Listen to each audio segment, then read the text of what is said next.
Hello everyone, welcome and welcome back to Indian Legal Studies.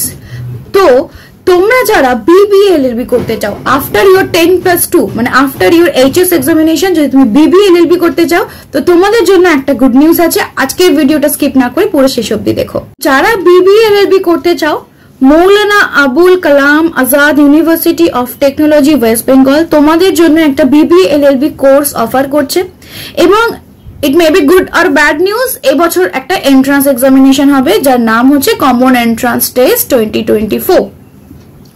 তো দেখো, আজকের এই ভিডিওতে আমরা তোমাদের সিলেবাস কি কি পড়তে হবে এবং তার সাথে তোমাদের এলিজিবিলিটি ক্রাইটেরিয়া নিয়ে ডিসকাস করব এবং এর একটা নেক্সট পার্ট আসবে যেখানে আমরা স্যাম্পল কোয়েশ্চেন নিয়ে ডিসকাস করব। এন্ড এক্সাম ফর্ম ফিল আপের ডেট চলে এসেছে, সেটাও তোমরা এক্সাম কবে হবে, ফর্ম ফিল আপের ডেট কবে শেষ হচ্ছে, এই সমস্ত কিছু এই ভিডিওতে জানতে পারবে। তবে শুরু করার আগে একটা ছোট্ট কথা বলে দিই, to all my dear student of ILS, আমি জানি এই ভিডিওটার পরে আমার কাছে অনেক কোয়েশ্চেন আসবে, ম্যাম তাহলে কি এখানে ফর্ম ফিল আপ করবো, ম্যাম এটা ওটা সেটা এক্সেট্রা এক্সেট্রা। তো দেখো, যারা ইন্টেন্টেড টু পারসিউ BBA LLB মানে BBA LLB করতে চাও তারাই শুধুমাত্র ফর্ম ফিল আপ করো, কারণ এখানে BBA LLB ওয়েস্ট বেঙ্গলের স্টুডেন্টের BBA LLB স্কোপটা কিন্তু অনেকটা কম। অনেক স্টুডেন্ট চায় BBA LLB পারসিউ করতে যাদের কমার্স ছিল আগে। তো শুধু শুধু যেখানে সেকেন্ড অপশন হিসেবে এটাকে তোমরা রেখো না যে সিউতে না হলে এখানে করে নেবো, এরকম একটা ব্যাপার যদি কারো থাকে তাহলে don't go with MAKAUT, fine. তো যারা চাইছো আমি BBA LLB করব তাদের জন্য এই এন্ট্রান্স এক্সামিনেশনটা খুব ইম্পর্টেন্ট। তো যাদের কাছে সেকেন্ড অপশন হিসেবে সবসময় হোল্ড করে রাখতে চাও তারা কিন্তু সিটগুলোকে নষ্ট করো না। সো চলো এবার আমরা সামনের দিকে এগোই। মৌলানা Abul Kalam Azad university of technology, এটা কিন্তু কল্যাণীতে আছে, কল্যাণী হরিণঘাটাতে অবস্থিত। তো এখানে প্রচুর ডিগ্রি অফার করা হয় এবং যত কোর্স এখানে অফার করা হয় সবকিছুর জন্য একটাই CET কমন এন্ট্রান্স টেস্ট হবে, যার form fill up already 5 June থেকে স্টার্ট হয়ে গেছে, 22 জুন লাস্ট ডেট। অ্যাডমিট কবে দেবে সেটা পরে তারা নোটিফাই করবে বলে দিয়েছে এবং অনলাইন এক্সাম হবে 29 জুনে। তো আই হোপ এই অবধি তোমাদের কাছে ক্লিয়ার, ফর্ম কিভাবে ফিল আপ করবে, কি করবে সেই সমস্ত ডিটেলস আমি আস্তে আস্তে বলছি। তো এবার তোমাদের এলিজিবিলিটি ক্রাইটেরিয়া আমরা জানবো, তার আগে একটু সিলেবাসটা দেখে নিই। তো যারা এখানে পড়তে চাইছো তোমাদেরকে প্রিপেয়ার কি করতে হবে, দেখো general knowledge, logical reasoning, English, numerical ability, এই প্রত্যেকটা জিনিস তোমাকে প্রিপেয়ার করতে হবে। আমাদের জন্য একটা crash course Indian legal study start করতে চলেছে। এই ভিডিও ডেসক্রিপশনে ফার্স্ট কমেন্টে একটা লিঙ্ক দেওয়া থাকবে, চটপট করে সেখানে জয়েন করে যাও। আমি এই ভিডিও পাবলিশ করার 2 দিনের মধ্যেই ক্লাস স্টার্ট করতে চাই। তো এবার চলো আমরা BBA LLB এলিজিবিলিটি ক্রাইটেরিয়া দেখে নিই।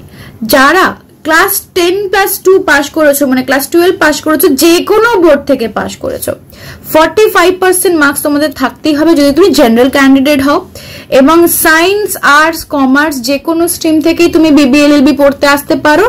আর SC ST বা আদার ব্যাকওয়ার্ড ক্লাসেস থেকে হলে 40% মার্কস তোমাকে রাখতেই হবে। অনেকে না আমাকে ফোন করে বলো, ম্যাম কোনোভাবেই কি অ্যাডমিশন নেওয়া যায় না, 40% মার্কস নেই, 45% মার্কস নেই। তো তাদের জন্য আমি একটা ছোট্ট কথা বলে রাখি, এটা না কোনো কলেজের রিকোয়ারমেন্ট নয়, বার কাউন্সিল অফ ইন্ডিয়া মানে যে তোমাকে রেজিস্ট্রেশন দেবে অ্যাডভোকেট হওয়ার জন্য তাদের রিকোয়ারমেন্ট। ধরো কোনো কলেজ তোমার কাছ থেকে বেশি টাকা নিয়ে তোমার 45% বা 40% মার্কস না থাকা সত্ত্বেও তোমাকে অ্যাডমিশন নিল, এরপর তুমি যখন রেজিস্ট্রেশন করতে যাবে তোমার সমস্ত ডকুমেন্ট ভেরিফাই করা হবে, তখন যদি এই পার্সেন্টেজ গুলো না থাকে তোমার এত বছরের খাটনি চলে যাবে। তো অনেক জায়গায় টাকার জন্য অনেক কিছু করে। আমার কাছে অনেক কোয়ারিজ এসেছে যে ম্যাম কোনোভাবে আপনি একটু ভর্তি করিয়ে দিন।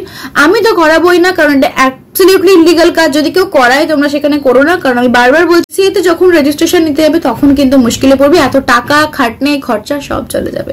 So the basic eligibility criteria 45% for general student, তোমাকে ক্লাস 12 এ এটা সিকিউর করতেই হবে, and 40% for SC ST OBC student, যেটা তোমাকে ক্লাস 12 এ সিকিউর করতেই হবে। এবার অনেকের প্রশ্ন থাকে, আমি তো ওপেন ইউনিভার্সিটি থেকে পড়েছি তাহলে আমি কি পারবো পরীক্ষা দিতে? ইয়েস, তুমিও পারবে পরীক্ষা দিতে। দেখো এখানে লেখা আছে যে ইগনো থেকে করেছে বা কোনো ওপেন ইউনিভার্সিটি থেকে করেছে স্টেটের মধ্যে, তাহলে তুমি যদি ওয়েস্ট বেঙ্গলে কোনো ওপেন ইউনিভার্সিটি বা ইগনো থেকে করে থাকো ক্লাস 10+12 তাহলে কিন্তু পরীক্ষা দিতে পারবে এবং তুমি ভর্তি হতে পারবে, কোনো আপার লিমিট নেই, যে কোনো বয়সে যে কোনো কেউ পরীক্ষা দিতে পারে। তাহলে তোমাদের যেগুলো জানার দরকার, ফর্ম ফিল আপ স্টার্ট হয়ে গেছে 22 June last date form fill আপের। এলিজিবিলিটি ক্রাইটেরিয়া জেনে গেছো, 45% general candidate, 40% SC ST OBC, কোনো এজ লিমিট নেই, যে কেউ ভর্তি হতে পারো। BBA LLB যারা করতে চাও তারাই কিন্তু এখানে ভর্তি হবে, কারণ এখানে BA BSc LLB করানো হয় না, অনলি BBA LLB। এবার অনেকে আমাকে প্রশ্ন করবে BBA LLB BLLB এর মধ্যে কোনটা ভালো, কোনটা শক্ত, কোনটা সহজ, কোনটা কি ডিফারেন্স।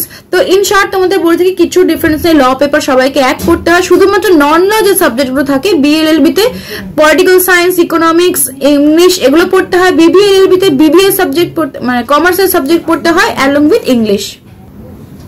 সো আজকে ভিডিওটা যখন যাচ্ছে আজকে ভিডিওটা যখন তোমাদের কাছে যাচ্ছে দ্যাট ইজ 11th জুন, তোমরা 13th জুন পর্যন্ত অ্যাডমিশন নিয়ে নাও। নিচে যে লিঙ্কটা দেওয়া আছে হোয়াটসঅ্যাপ গ্রুপে, সেই লিঙ্কে তোমরা কন্ট্যাক্ট করতে পারো এবং সেই লিঙ্কে নিচে যে হোয়াটসঅ্যাপ গ্রুপের লিঙ্কটা দেওয়া আছে সেখানে ক্লিক করে তোমরা হোয়াটসঅ্যাপ গ্রুপ জয়েন করে দাও, সেখানে তোমাদের সমস্ত ডিটেলস প্রোভাইড করে দেওয়া হবে এবং অ্যাজ পার দ্য ডিটেলস তোমরা অ্যাডমিশন নিয়ে নাও। তোমাদের জন্য একটা ক্র্যাশ কোর্স স্টার্ট করা হবে যেটা 28 জুন অবধি কিন্তু চলবে। এবার যদি এক্সামের ডেট পিছিয়ে দেয় ম্যাকআউট, ইউ নেভার নো, এক্সামের ডেট কিন্তু পিছিয়ে দিতে পারে, ইন দ্যাট কেস তোমরা আরো টাইম পেয়ে যাবে। তো আর ওয়েস্ট না করে time as soon as possible তোমরা তোমাদের প্রিপারেশন স্টার্ট করে দিতে পারো। So that's all for now. এর একটা পার্ট 2 আসবে যেখানে আমি ম্যাকআউটের স্যাম্পল কোশ্চেন পেপার নিয়ে ডিসকাস করবো। Thank you so much for watching this video, will see you all on my next video. Till then take care, পড়তে থাকো অ্যান্ড খুব মন দিয়ে পড়তে থাকো। Bye by.